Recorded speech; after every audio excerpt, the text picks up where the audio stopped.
This is Brent Allen Winters, commonlawyer.com. www.commonlawyer.com, coming at you from the remote hinterlands of the Wabash River Valley, where the hogs, the frogs, and the dog keep up a racket all night long. We're gonna talk about our Constitution of the United States. We're going through the Catechism, Arthur J. Stansbury on the Constitution. We're on question 200. Question 232. In question number 232, does the President of the United States know what the state of the nation is better than the members of Congress?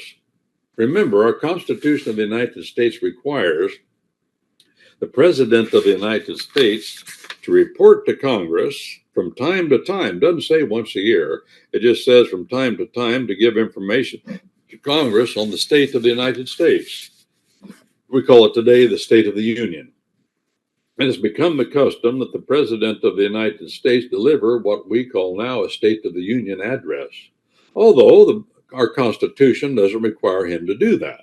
Our Constitution requires him from time to time, not once a year, but from time to time to give information to Congress of the State of the Union of the United States. Well, some presidents have just written up a report and sent it to them. Others have written something up and then got before Congress and read it and hand out a copy of what he's going to say to all the members of Congress. Remember, what was that old wench's name? Oh, Pelosi. Trump handed out his State of the Union address to everybody in Congress, the joint sessions, Senate and House of Representatives, and Nancy Pelosi sitting behind the president, supposedly the Speaker of the House. How that happens, I don't know. She gets it, holds it up in front of the camera, and rips it in two and throws it on the ground.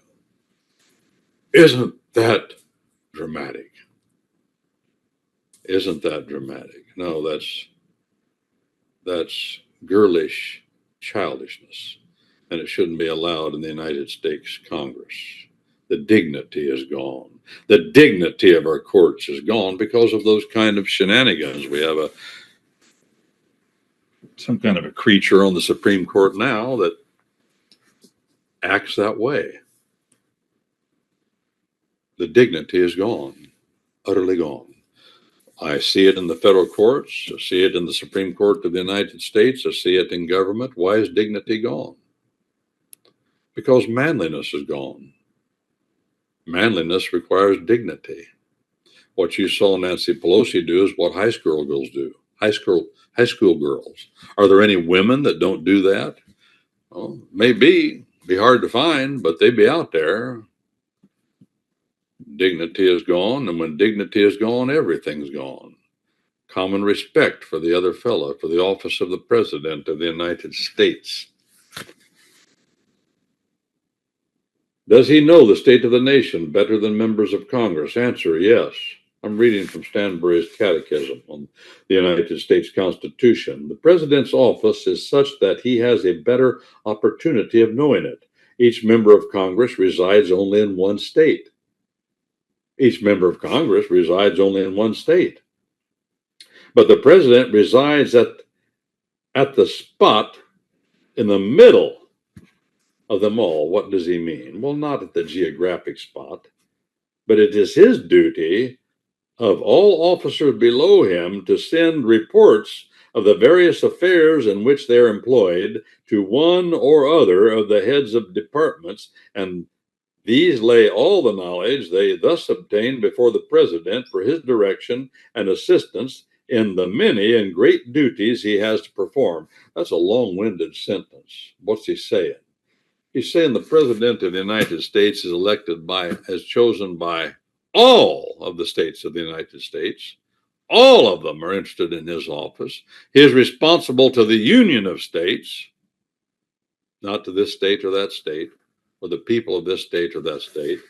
Therefore, he's more in touch politically, yes, in the grand scheme of the whole union of states.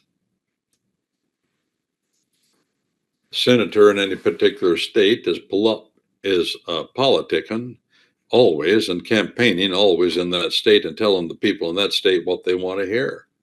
What is the President of the United States doing? Well, he's trying to think of those things that are the bigger questions that control the whole nation. So that's why we call this address or this report that he gives to Congress now, just traditionally annually, the state, not of the United States. Be more particularly, we call it the State of the Union of the States of the United States. How are we holding up? Are we hanging together? Do we have a union of separate sovereign states? What does it say on our coins? El pluribus, Latin phrase, el pluribus unum, el pluribus unum. That translates into out of plurality, unity. El pluribus unum, out of plurality, unity. Or we could say out of many, this is a looser translation, out of many, oneness. Oneness out of many. That's our union of states.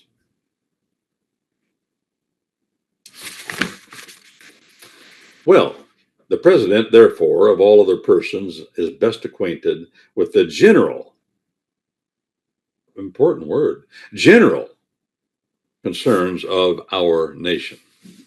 What are the general concerns? Listen to me, those are the concerns that apply to everybody in the whole country and every state. The word general means all without exception, all. The President of the United States issues a general order to the armed forces of the United States as Commander in Chief. What does general mean in that context? That means it applies to everybody the same that he gives the order to. Our Constitution of the United States says, we, the people of the United States, in order to form a more perfect union, establish justice, ensure domestic tranquility, provide for the common defense, promote the general welfare. General welfare. What does that mean? That means welfare that applies to everybody equally. No food stamps to this guy because he didn't have any money. No. That's not within the jurisdiction of our Constitution of the United States to do. Are we doing it? Yeah, we're doing it. Will it ruin us? Probably in time. That attitude will ruin us. The government of the United States in Washington, D.C., our forebears did not call it the federal government. What did they call it? They called it the general government. Why did they call it the general government? Because what that government does is to apply to every state and every person equally, no favorites played to people whose skin is darker, to sex perverts, to poor people, to rich people, to... Can you think of any others? Any victims out there? No. You've heard the story that Congressman David Crockett tells about campaigning. He was congressman from the wild and woolly western parts of Tennessee, way over toward the Mississippi River, that district. He represented that district in Congress. For him to get to Congress, he had to follow a little river there that went to the Mississippi, get on a packet, a steam-driven packet, and paddled his way up to Mississippi to Cairo, Illinois, then paddled his way up to Ohio. He'd be on a steamboat, see, a small one, to Ohio, up the Ohio River, clean to the Alleghenies, and he'd get out and get on a stagecoach and go over the Alleghenies, and then he'd come the Cumberland Road, coming that from Cumberland, and then he'd get over toward Maryland, and then he'd go to Congress at Washington, D.C. It was a long haul, most of it by steam packet. That's a small steamboat. But he was from that wild and woolly part of the state, and he was back there campaigning. Of course, he had to go home to campaign. And he'd get in his buggy or he'd get on horseback, and he'd just gallivant around the community. And he always carried, this is what I read in history, he always carried several twists of tobacco, several. And when he'd meet somebody, he'd hand them a twist of tobacco because there wasn't anybody didn't chew tobacco in them days. as it was until very recently. Tobacco chewers were everywhere. So he'd hand out a twist of tobacco. And he was riding along looking for somebody to campaign to. And he saw this fella across the rail fence. He was going down the mud road. He saw this fella coming his way with a horse and a walking plow, walking behind the plow, flipping the sod over. Walking. He thought, well, I'll just wait here till he gets to the end of the field. And he turns around and goes back the other way, and I'll tell him who I am, and gave him a twist of tobacco. And he came in the field and hailed him. Hey, stranger, how you doing? And they laid his plow over and walked over to the rail fence, and Crockett gets off his horse and hands him a twist of tobacco. A twist, that means take a tobacco leaf and you twist it up and you double it over and let it dry like that. That was a very famous way to sell tobacco, and you can still buy twist. It's called twist. Twist tobacco each twist comes in a cellophane package, and you can buy it that way. I don't know that it's that good at tobacco. You have to cut a piece off to chew it, you can't just put the whole thing in your mouth. I don't advise it. You could get mouth cancer doing that. I've known men that have done that. My great granddad, his teeth were all rotted out. Well, he chewed tobacco all the time. He worked in oil fields, spitting all over everything. He quit, though. He did quit, but not before the teeth were damaged. Not before the teeth were damaged. Well, he gave him a twist of tobacco, and he said, I'm David Crockett, Colonel David Crockett, and I'm just stopping by to say I'm running for Congress, and I want your vote. And this fellow said, well, I can't do that. He said, why can't you do that? Well, he said, I read in the newspaper what some of your votes are in Congress, and I'm not going to vote for somebody like you. He said, well, why not? He said, well, obviously, you don't take much stock in the Constitution of the United States. And he didn't say this, but it reminds me of what old Papa Joe Cannon said. He was congressman back in my neck of the woods, Speaker of the House.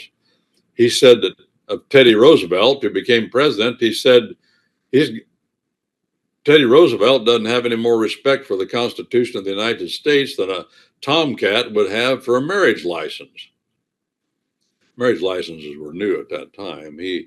I think his time as speaker ended in 1910. Marriage licenses started to happen they were just coming into vogue about that time for bad reasons, but not good reasons. They said it was a good reason, but they weren't. Well, he said, I wouldn't vote for you. He said, well, what particular vote were you upset about? He said, well, I heard about you were in Congress and somebody came out of the Capitol building and at night and they saw a huge fire across the Potomac River. They could see it shining up in the clouds. That's what fires will do. I've seen house fires from miles away, and you'll see a brightness in a low cloud or something. You can tell there's a fire. You go to the house fire. We used to go to house fires. Pretty often people have house fires, seemed like, and Dad said, well, let's run over and see if we can help. Besides, he said, the only time I get to really relax and talk to my neighbors and friends and relatives is at house fires and funerals. That men, once the fire got going, the men couldn't do anything. They just stand around and talk, and watch the house burn down. As long as everybody got out of it, there's nothing else you could do. By the time that I've seen this, watch a house fire, by the time those asphalt shingles catch on fire, they're roaring. Such a blaze you'll never see, to quote Robert Service. And the roaring gets into a funnel coming off that asphalt on the roof, going like this, and higher the blaze goes. And as it swirls around, then it sucks the oxygen out of the house. And if the doors and windows are shut, and they usually are, it can't draw enough, even if the windows are boom, they're popped and they suck in, and things in the house start going up in this funnel. It's incredible. Drawing furniture and fabric up in that funnel. When that happens, you just back off. Hotter blazes, of course. Back off and watch, and the men would visit. Well, they saw this house fire across the Potomac River, and the congressmen were all coming out looking at it and said, "What is it? What is it?" Somebody jumped in a buggy and drove over there fast, came back with a report. There's a fire going on over there on the other side of the Potomac. Houses are burning down. They all came back in the Capitol building. It was at night, and they got all upset, and somebody made a motion to send those poor folk $20,000, to set aside $20,000 of federal money to help those people. And some congressman went over there and tried to help get the furniture out and save some lives. They came back and they immediately voted that $20,000 to go to relief to those people that lost their homes. How it was divided up, I don't know. Then the president was supposed to divide it up.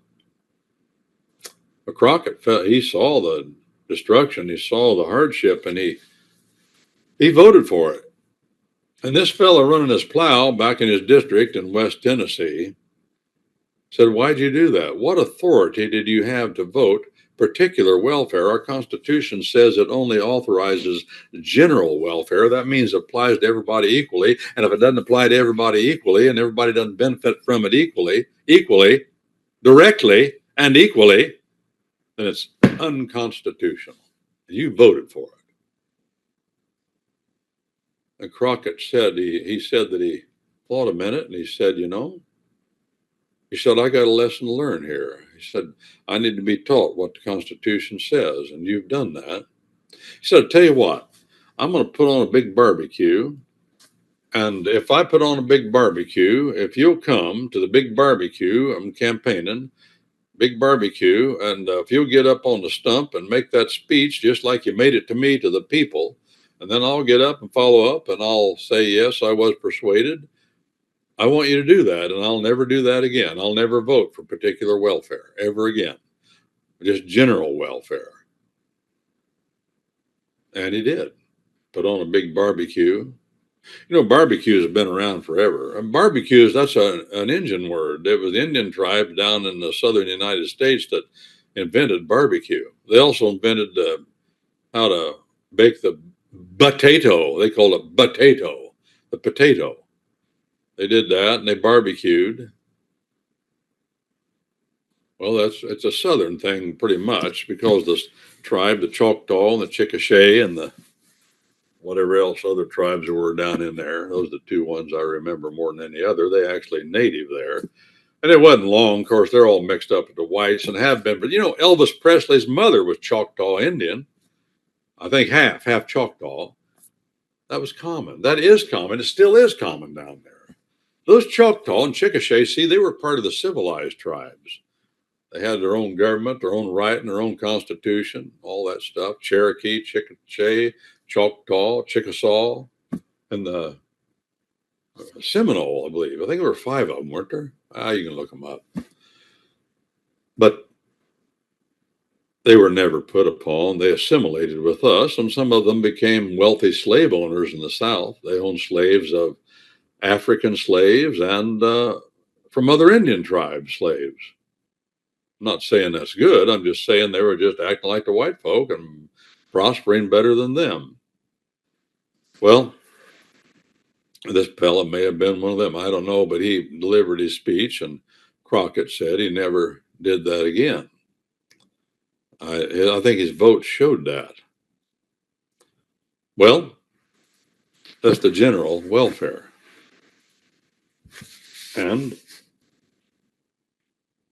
the President of the United States has authority to understand generally. That word general is important, that you understand what it means. It means applies in all cases within the jurisdiction of what's to be spoken. A military officer, a general officer, his orders, everyone has to follow under his command. General welfare in a country means it applies to everybody equally and directly. If it doesn't apply that way, then it's not constitutional, it's not lawful. Question 333. When does the President of the United States lay his information on the State of the Union before Congress? Answer. He makes a very full statement of it when they first meet in what is usually called the President's speech. Now, again, that's not required. It is required from time to time that he give a report on the state of our Union.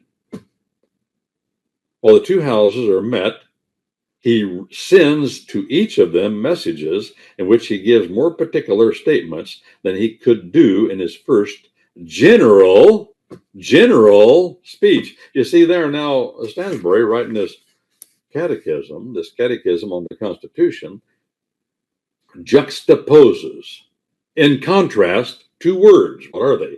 Particular and general. He says, in which the president gives more particular statements than he could do in his first general speech.